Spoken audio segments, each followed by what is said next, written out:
I'm Latoya Linnell with the 1211 Experience, and it is an honor to speak with you. Congrats on helping Salt and Pepper get that star on the Walk of Fame. It's well deserved. Congrats, congrats. Very, very much. And I'm glad that you put it that way, helping them, because, over the years, the history has gotten lost. The generation changes and nobody understood. Not a lot of people know exactly how and what how it how it began or how it became what it is. Some people think it's all me. Some people think it's all them. And we've been trying to get the record straight that it was a combined effort. It's like a carpenter and his tools. The carpenter is nothing without his tools, and his tools is not doing anything without the carpenter. There you go. There you go. Yeah. Okay, so many people don't know you were born in Haiti, correct? Yes. When did you migrate to the States? I was 5. Oh, okay. So it's not. Yeah, I was 5 years old. Don't ask me the year. I got you. I won't. I won't. I'm good Okay. at that. I don't remember the. I think it was around 70, Okay. 1970. Okay. Now, were you like this child prodigy? Like you hear about most musical geniuses and producers, they were like child prodigies. Did you develop your craft early on, or was it something like your family kind of like, molded you into?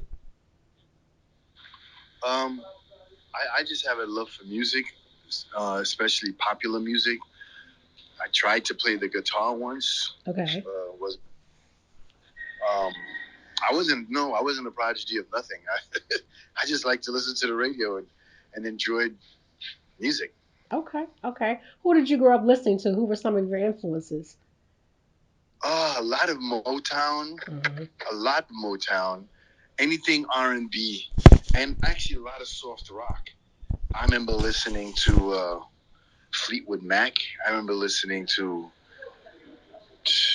who was hot back then. Led Zeppelin, Nice. the Who. I listened to a lot of rock, and even listened to people like Jim Croce. Okay. I think that's it. And there's a guy named Harry something. I forgot his name, but they made records like Cats in the Cradle and Right. um, And the silver yeah, spoon. Right, right, yeah, right. yeah. But I'm not sure what type of music that is. Okay. It's kind of You like know? folk rock. It's in between rock and like folk and countries. Mhm. It's like in between those genres. Mhm. Mhm. So those things I like. I really like listening to popular music. Any song with a great hook, Mhm. like. Awesome. Awesome. So Okay. it's not a certain genre. It's Uh-huh. just any music. Awesome. That's what make a great producer, right? You're not just stuck in one category. You have a range of music You that might you say produce. that, yeah. Gotcha. Gotcha.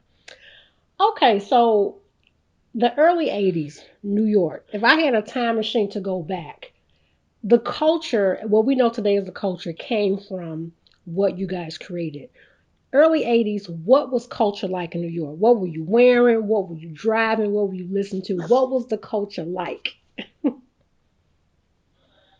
As well, the early '80s was the beginning Yeah. of well, not the beginning, but it started to boom. That's when records started to hit the radio. Because rap, started before that. Right. The whole movement started in the '70s, late Right. '70s. But those guys, Melly Mel, and the Furious Five, Grandmaster Flash, those guys weren't on the radio. Right. It was a street thing. But the movement became more popular with the release of Rapper's Delight by the Sugar Hill Gang. Right. That blew, that put rap in a lot of people's faces. And that was late '70s, so the '80s started benefiting from that. How was the '80s? The '80s was a time of a lot of experimenting. Hmm. Uh, it was a transition from R&B music, disco, to what's happening now, rap. That's the transition. It started in the 80s. Yeah. So that means fashion changed,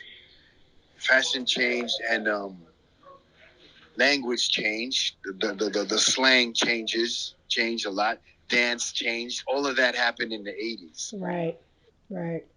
and continued on, but it started in the 80s. Awesome. Awesome. Okay, now let's jump into it. So it's 85. We're talking back when hip hop was all about the braggadocio, battle rhymes, crew against crew, male against male, female against female. But you, sir, had the bright idea to have some females go up against some men. But it wasn't just any men. Your girls was going up against Dougie Fresh and Slick Rick with a song called Showstopper. How did that concept come about? Um, I was looking for a gimmick. Mm. Yeah, I was looking for a gimmick. I was looking for something to put my foot in the door, and I saw it happen with what Roxanne Shante did with UTFO a year or two before. Okay. When they did that, you know, that was her. That launched her. That launched her by dissing UTFO. She became Roxanne Shante. Her name is Roxanne. Right, right, Her name is right. Shante. You know that. The Roxanne just came because she wanted to somehow incorporate what she was doing with them. So that was like, wow. That was I thought it was a great idea. So I waited until my opportunity. The next big summer hit was Slick Rick and Dougie Fresh. I mean, this record was a monster. When it came out, everybody was like, "Oh my God, it was so new. It was blah blah blah." Yeah, and I loved it. I loved it. I'm a fan of Rick. Believe it or not, he's one of my top five favorite and best rappers. Hmm. But we got on the wrong foot. I don't think he ever forgave me for that. But no, for real, I don't think he ever forgave me for that. It's like, sorry, Rick. That Right, was right. business.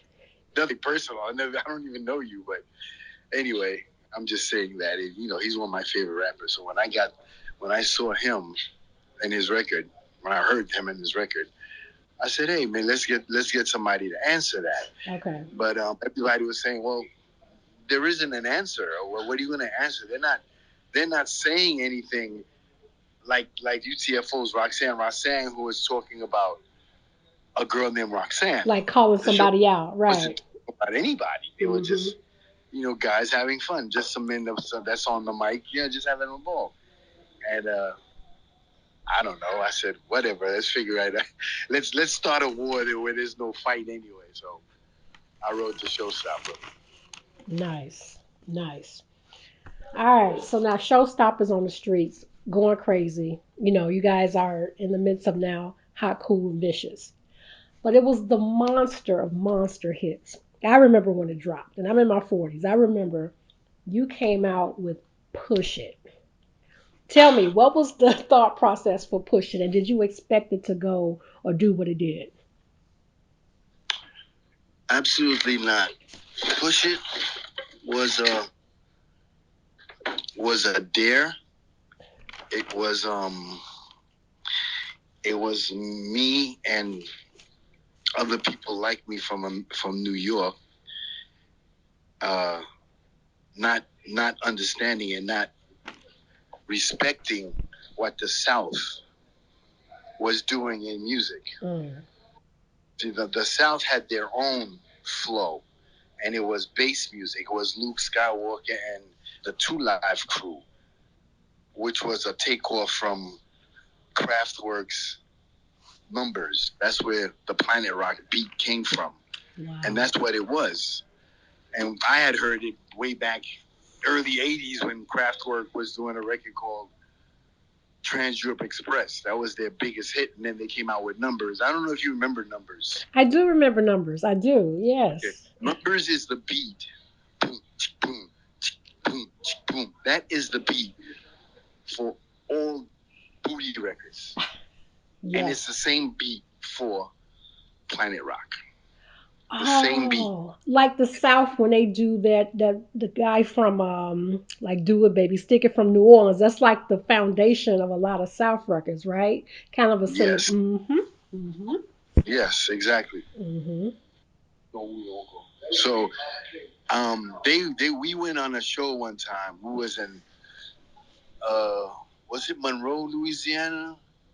It was somewhere in the South, deep in the South. I think it was in Louisiana. It might have been New Orleans, but don't quote me on that. But somewhere we played with a rapper named MC Shadi I remember. and the Two Life Crew, Okay. and it was Salt and Pepper, Kid and Play, and Dana Dane. So we were on a tour with them, and we played before them, and we're like, how do we end up playing before these people that we've never even heard of? you know, when they got on, they basically stole the whole night. That music, whatever that thing they were doing, that down south music was so popular there. They rocked the whole house, and we was looking at each other like, "What the fuck? What is this garbage?" Wow. And screaming out their names, and the girls was going crazy. And we just looking at them like, "Man, this is bullshit." And I remember Dana coming up to me. He said, "Yeah, Herb, you can make a record like this." I said, "Yeah, I can make a record like this. It's not a record. It's a joke, you know." And he goes, "Yeah, man, why don't you make one like that, man?" And I said, "You know what? I'm gonna make a record like that." And so we go back to my workshop. It was in my mother's garage at the time. And I told my brother, my younger brother, look, I got an idea to make this record. And it didn't have a name yet. We just called it a booty record. And he said, okay, cool. So what are we gonna do? So I programmed the beat with a simple tick, boom, that, and then we started, trying to flow to it.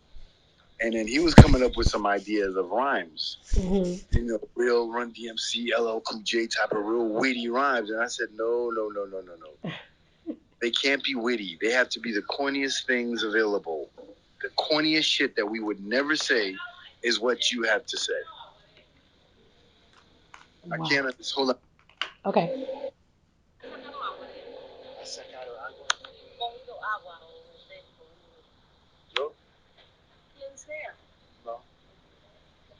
Um, sorry about that. That's okay. That's my Dominican girlfriend speaking Spanish to me, and I don't understand most of it, but okay.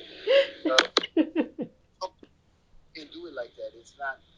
We can't do what we normally do. We have to think outside the box and make corny, come up with something corny that we would never ever say on a record. Right. And he's, why would you do that? I'm like, because that's what it sounds like to me. It's just nonsense. So let's write nonsense. And then he's the one that said, yo, yo, yo, yo, baby, pop. And I'm like, yeah, that's good. That's good. Put that down. Because we would never say that. So we went on, and then, uh, the record that was supposed to come out was called Tramp. Hmm. And right before Tramp came out, I went by the record company and I said, look, hold the presses. I have a record I want to do, and I think it's going to be a good one. And Eddie O'Loughlin, who was the president of Mex Plateau Records, said, wow, what are you talking about? This record is ready to go. What's this song? I said, you got to hear it. When I finish it, I'll let you hear it. He goes, all right, all right, all right. Reluctantly, go ahead, man. All right, whatever. I trust you because I don't know what the hell you're doing most of the time anyway. Go ahead. So, we go into the studio, and I remember I was at a guy named Fresh Gordon. Fresh Gordon is the one I give credit to for the that Mm. was him who played that Wow. on the keyboard. But the story goes, he played it because he wanted to get me the hell out of his studio. I was sitting in the studio trying to come up with something, a hook or a melody, and I couldn't come up with one. I'm not a keyboard player. He is. Mm. So came and he said, all right. It's getting late. We got to do something, man. What do you need? I said, I need a little melody that sounds something like, this is what I have in my head, blah, blah, blah, blah. I hummed a couple of things to him. He started playing. I said, no, make it do that, blah, blah, blah, blah. And then it was created. But the thing I wanted to say is that record was a big, it was a problem because it was so different that I got criticized as I was making it. It was up to the point where I almost didn't do it because everybody that saw me making it thought I was crazy. Like, what the hell are you doing, man? Wow. You know, we don't make records like this.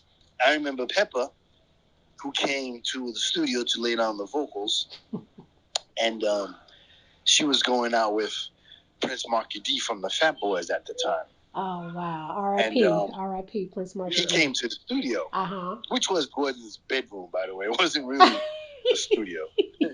Eddie O'Loughlin didn't give me money to go make this record. He said, "You come back with the record, we'll put it on, but I'm not giving you money for it." So I don't even know what you're doing. Dig that. So Prince Marky D comes to the studio while we're trying to do that. And he starts laughing. And so Pepper's laughing and everybody's laughing because at the time, the Fat Boys was big. Yeah. Yeah. Finito. Yeah, no más. I'm sorry. That's They're rude. They don't say excuse me. They just come and talk. But so Prince Marky D and the Fat Boys was very big. And so when he started laughing, basically that was his stamp of disapproval. Mm. But I gotta say, God rest his soul, Yeah. passed away Yeah. a couple of years ago. But me and him became great friends. It wasn't a bad thing. He just didn't get it, and he thought it was corny. And they were right. It was corny. Don't get me wrong. Mm. It was a horrible record at the time. So he started laughing. Pepper got discouraged and was like, "Yo, man, I don't really want to do this record." So she left with him. Those two left and put her and then Greg Gordon and another friend of mine named JP who introduced me to Gordon. Everybody's going, "Yo, man, I don't know, Herby, whatever." You're crazy. You're crazy. Go ahead, do what you got to do. We'll be outside when you're finished. Let us know. Right. And so I turned to Salt and I said, tell me the truth. Am I going crazy? Or what do what do you think? And she said, well, to be honest, it is kind of crazy. It does sound kind of crazy, but I trust you. So let's go. And that's all I needed. When she said that, I was like, okay, fuck everybody else. We're making this record. I got my energy boost. And she was like that the whole time. Salt was, and she said it at the award ceremony, she was my muse. Wow. If I came up with something crazy, I would try it on her. And she would jump on the mic and do whatever it is, whatever dumb idea I had, she would try it. And some of them worked, like Push It, right. And some of them didn't. But most of them worked. Whatever I wanted to do, she would be down. All right. And so she stood by me. We did the whole record. I wrote it, the rest of the song. And surprisingly, not too many people know that, Pepper wasn't on the song. Because remember I told you she walked away. Right. Right. So it wasn't until the Push It that everybody hears is actually the remix. Really? Which was done by a guy in LA named Cameron Paul. God rest his soul too. He made that remix. The original record didn't sound exactly like that. It was like that, but he put his own thing to it, and it started blowing up in the LA area, in the Bay Area. So I got a call from Next Plateau while we was on tour, and he said, "Yo, this record is blowing up. This remix that this guy did is dope. People love it. Let's try to insert it on the album. we'll recall everything and then redo the next run with the new mix on it, and people won't know the difference because it wasn't selling that much anyway. So maybe a couple of thousand. So who's gonna miss it? And so I'm like, whatever. He let me hear the record. He said, "What did I think?" I said, "What did I think of what? The record was crazy anyway. How could it be any crazier?" you know, wow. Go ahead, let's go. So we go back in the studio and put Pepper on it. And the problem was, I'll get a little technical. There wasn't a multi-track where I could take out salt and put pepper. Okay. Because we didn't go to a studio. The studio we went to was real small. It didn't have that capability. Right. So what ended up happening was Pepper had to just do double. She had to double, meaning where Salt said something, she would just she on another track would just say it behind her. Okay. Or say it on top. Okay. That's how most of Push It is. Pepper doesn't have a solo line. Wow. All of it is solo. Because she wasn't there, and I wasn't able to remake the record. I mean, we could have, but the record company wasn't giving us the money to do it. So. I got it. Wow. See, didn't know that. Wow. No. Wow. Crazy. Now, after Hot, Cool, and Vicious, was there pressure to like maintain that same level since you guys are like hot? You came back with Salt with a Deadly Pepper, Shake Your Thing. My favorite, Get Up. Was there a lot of pressure on you to kind of match the hype and keep the train going? Uh, of course, yes, but it was never one of those things that if we didn't make it, we would die because everybody had another job anyways, and we didn't believe in the business. Okay. It was like, yeah, we had a hit right now, but we might not have one tomorrow, so whatever. Right. And I just loved it, so I gave it everything anyway. I worked on records like my life depended on it when it did.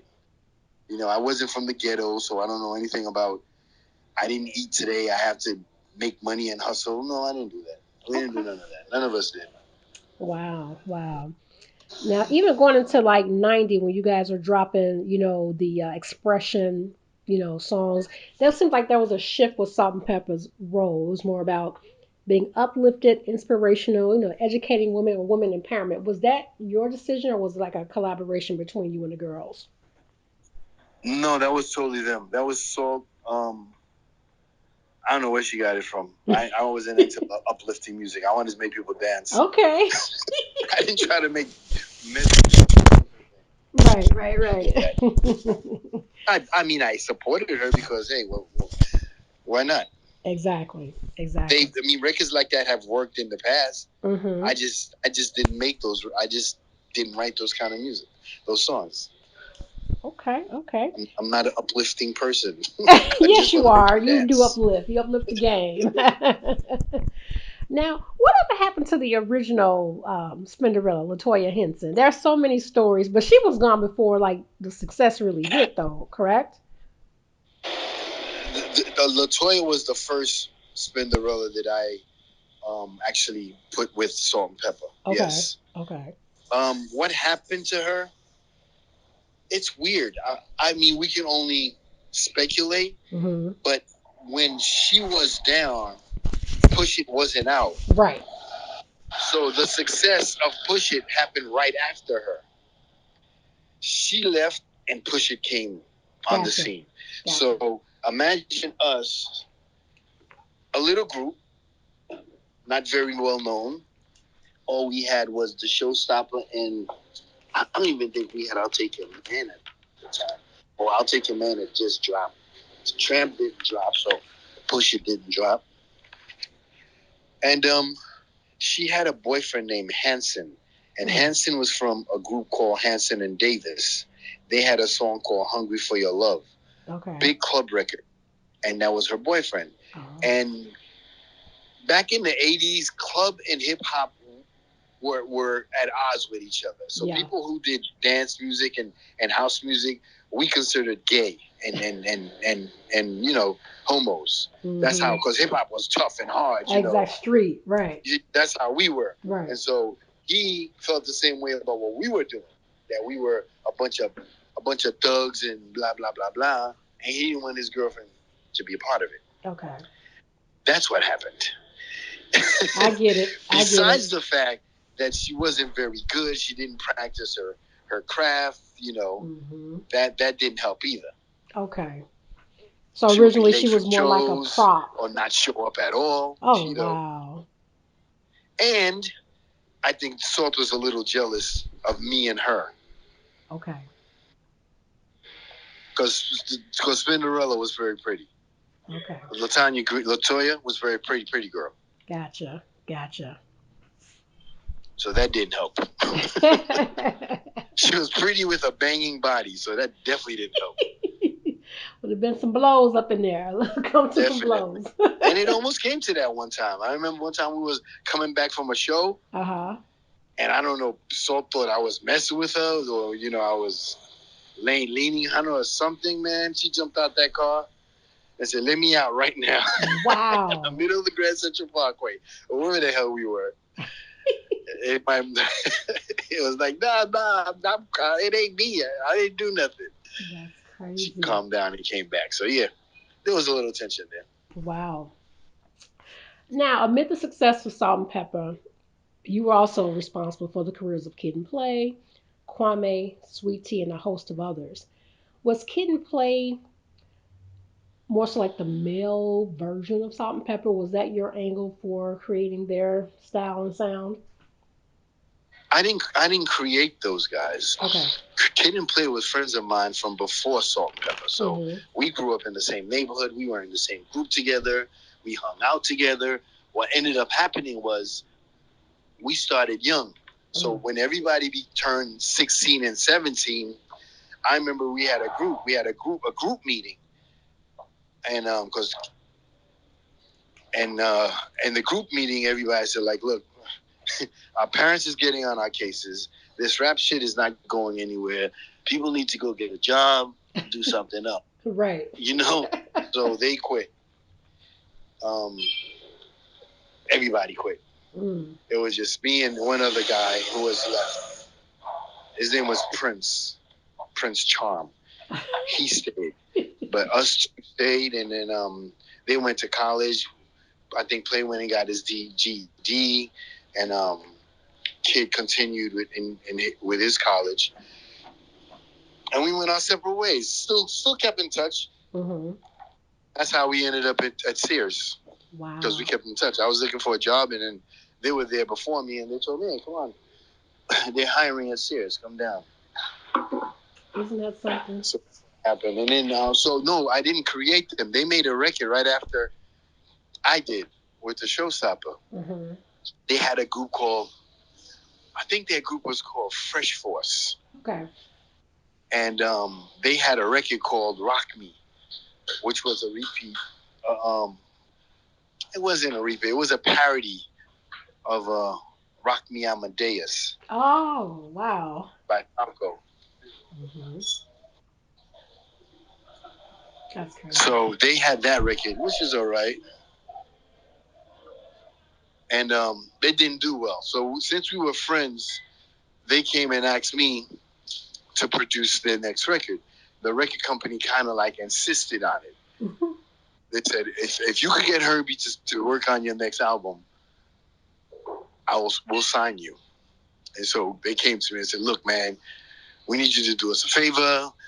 This record guy, he's in love with you.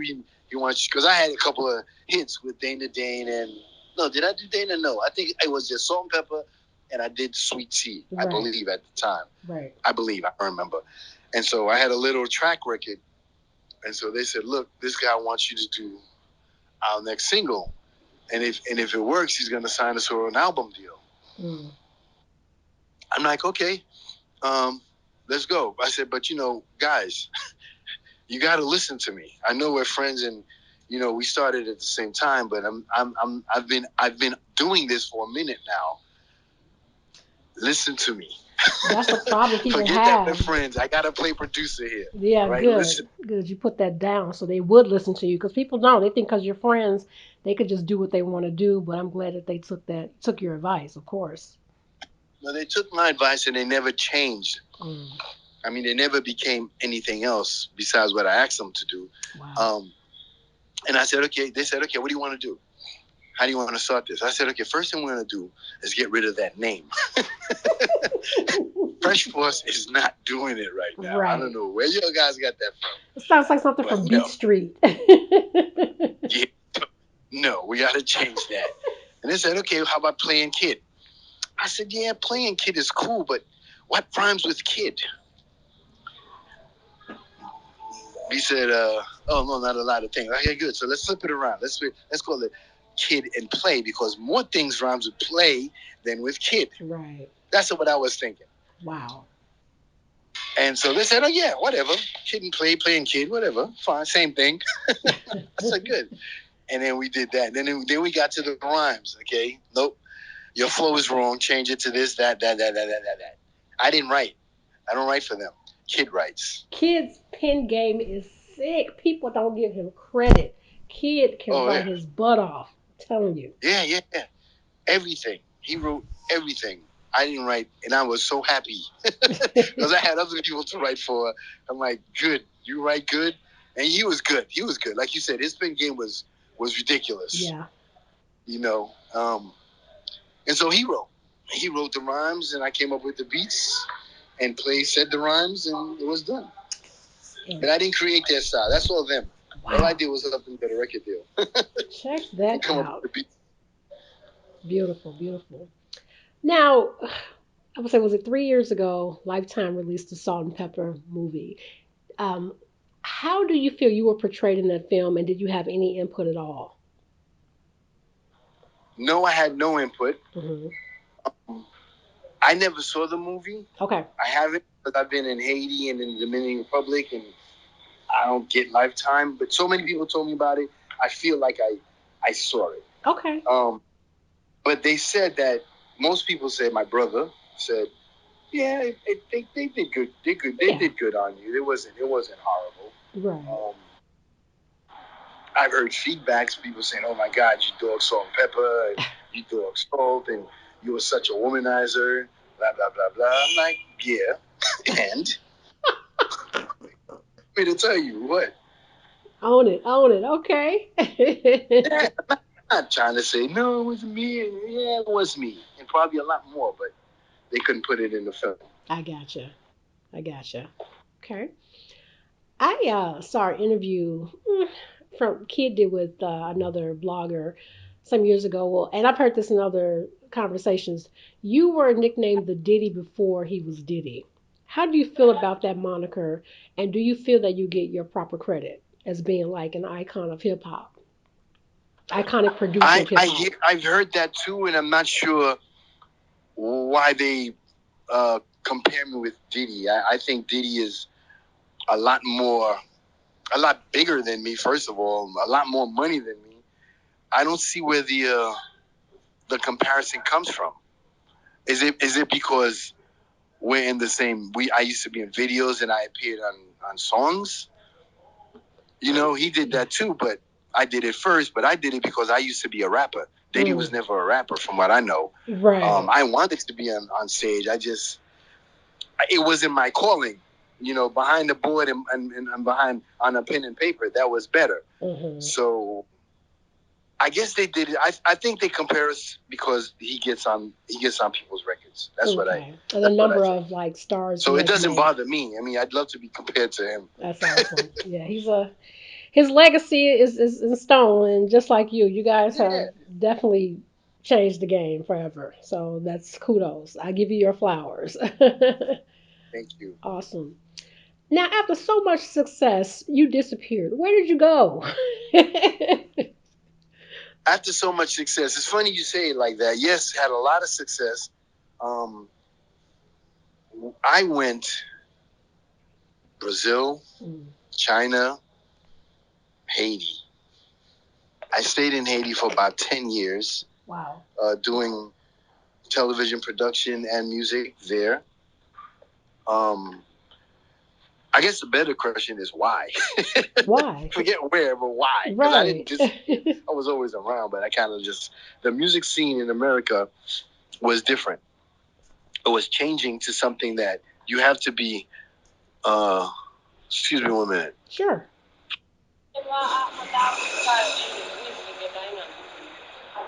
Necesita que hasta la casa. Yo de Matthew to bring a tudo. I'm sorry. The music was changing. I didn't. It was changing, and I was getting old. Okay. So spending nights out in clubs wasn't my thing anymore. Okay. And you need to be on the scene to be able to make records for the scene. It wasn't my scene anymore. I didn't care too much about guns and wearing gold jewelry, so I can't write about it. And it just, that's what happened. Gotcha. I bowed up gracefully. I left before I failed. Oh. I didn't fail.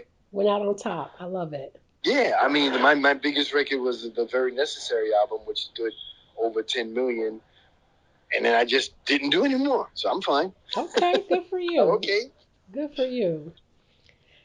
Now, since you paved the way in '85, we've seen the evolution of the female MC. It's changed so dramatically. Obviously, Salt and Pepper, we saw MC Light, Morning Love, Latifah had their run. Then we had Kim and the Foxy Browns. Now, and then it was like a dry spell. After Nikki came, it was a dry spell. And now you have Megan, you have Lotto, you have what's the Cardi, all these people now. And it's a little from the female empowerment. It's I guess it's room for everybody now. How do you feel that about the female MCs today, and how maybe you have created that path? I don't even think those girls, those female MCs, know who I am. That's a shame. I don't think they did that. They had nothing to do with me. That's I don't think so. Yeah. You know, those women are just doing music. They don't know nothing about Salt Pepper. If one thing I noticed is out of all the rappers you named, there's only one group that's a group. Everybody else is solos. Yeah, the City Everybody else Girls. is a solo. I think there's a City Girls. City Girls, That's right? the I didn't only name. one. Yeah. That's a duo, and they did. I'll Take Your Man. They They did remake redid it. They I'll Take did. Your They Man. did. Did they know what it was? I don't know. I think somebody might give them the idea. I really don't know because I don't keep in touch with these people. They don't know me. I don't know them. Right. I'm just talking off the top of my head. But the reason I believe that there isn't girl groups, well, there's not groups of anybody except Amigos. That was a group. Is being a group is very difficult. Women is the hardest people to be in a group with. Yeah. Women, they are the hardest because they get into personal things that has nothing to do with business. Yeah. And I had to deal with it, and I kept telling them, "Look, you're the workers. You work together. You don't need to be friends. Just be cordially. After the studio, everybody go about their business. You have your own friends. You do that. The better you. If you guys can do that, we'll be together longer. But if you start having sleepovers and going out with each other's boyfriends, shit's gonna hit the fan." And it did. It did. Over the exact same reason why I knew it was gonna happen. To just stay professional. Don't let everybody don't get into each other's private lives. Have your own life after the studio. It's gonna be better. But I think that's one of the reasons. So do those girls think of anything of do they even know Salt and Pepper? I don't know. Not a lot of them were there. That's true. Megan didn't come. I think they invited Latifah. She didn't come, but she was probably busy. But Latifah is definitely a big fan of Salt and Pepper. They're from the old. She's from the old school like us. Exactly. But the other girls, like Little Kim and them, nah, I don't think they know us. I don't think they give us props. Because say something I have to say. Salt and Pepper was not considered a hip hop group. Rappers did not particularly care for them. All right, because they were in rappers' mind, we were sellouts. We were making music for white people. We were making hard underground B boy records. That's all we were doing. We were doing nice, and then you gotta imagine the butcher jackets, big ass colorful jackets with leotards on. That wasn't, that wasn't hard at all. Man, you guys were still are superstars. It was so much bigger. You know what I'm saying? I Before, know, but when yeah, we were doing it, it wasn't like that. gotcha. We Yeah, didn't know we were gonna become legends. yeah, It happened, but we didn't know it. true, true. Wow, Yeah. amazing. So Yeah, hold on 1 minute. sure, Hold on 1 minute. sure.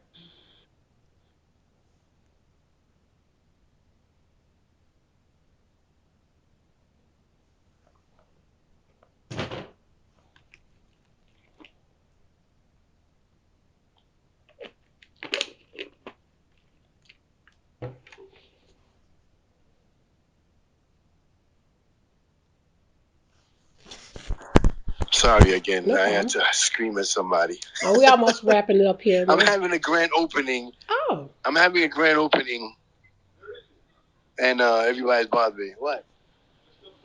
It's finished. What do you want? I'm not doing none of that. I'm sorry no, again. no problem. We're almost done here. No problem. Okay.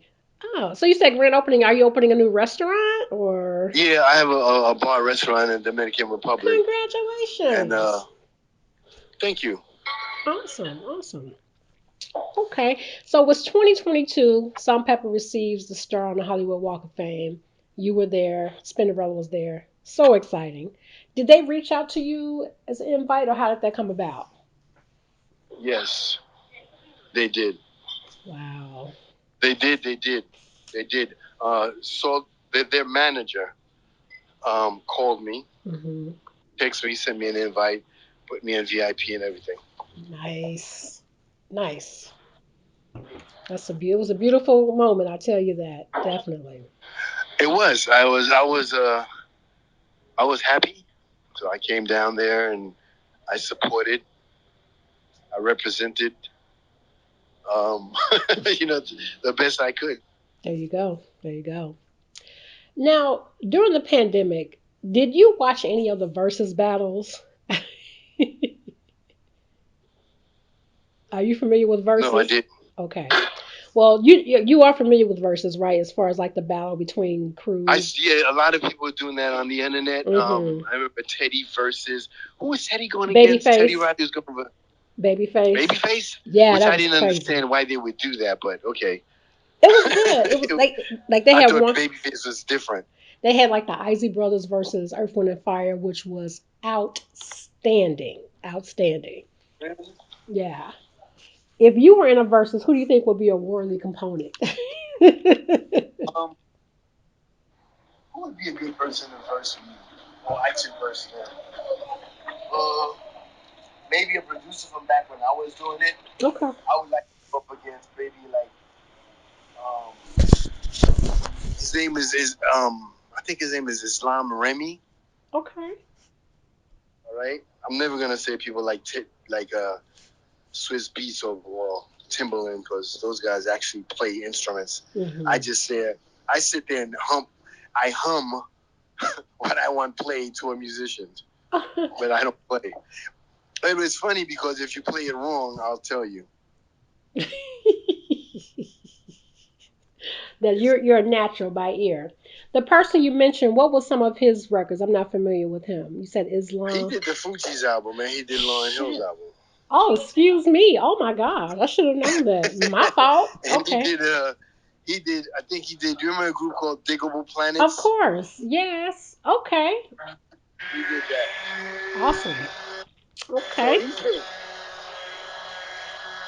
Now, so with this he's big. new restaurant, are you working on any other projects? Anything else on the horizon? Nothing music wise. Okay. Okay. Nothing music wise. I'm still doing this. Okay. Okay. I don't believe that. I believe something, even with this recent Hollywood Tranquilo. Walk of Fame, something's brewing. Hilarious. Yeah, I mean, You still got it in I you. I like to think so. Okay.